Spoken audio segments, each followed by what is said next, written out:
আমরা এখন যে বিষয়টা নিয়ে কথা বলবো সেটা হলো আমাদের উপমান কর্মধারয়, উপমিত এবং রূপক কর্মধারয় সমাস।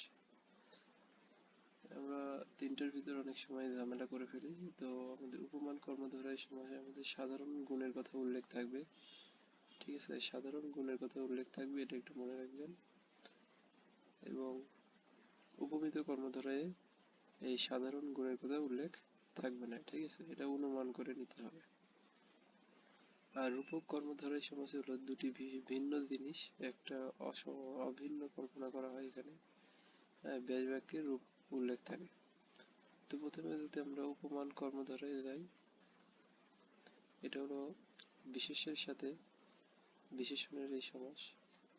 যেমন তুষারের ন্যায় শুভ্র, তুষার শুভ্র। এখানে যে শুভ্রটা, এটা হচ্ছে সাদা। ঠিক আছে, এই জন্য তুষার শুভ্র হলো উপমান কর্মধারয় সমাস। অরুণের ন্যায় রাঙা, অরুণ রাঙা। এখানে রাঙা হচ্ছে লাল, এটা হলো গুণ। ঠিক আছে, তো এইগুলো হচ্ছে আমাদের উপমান কর্মধারয় সমাস। আর উপমিত কর্মধারয় সমাসে আমাদের বিশেষ্যের সাথে বিশেষ্যের এই সমাস হয়।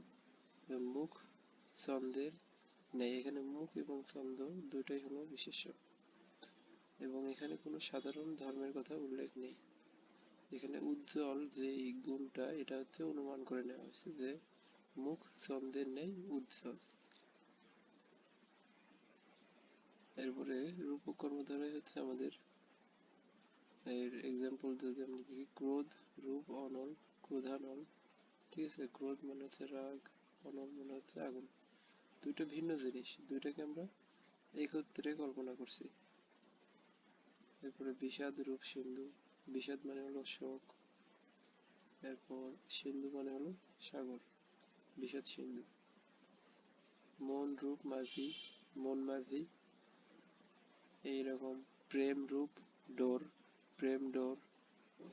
এগুলো সবই ভিন্ন জিনিস, আমরা এক রূপে কল্পনা করছি। এই হলো আজকের মতো, দেখা হবে ইনশাল্লাহ নেক্সট ভিডিওতে।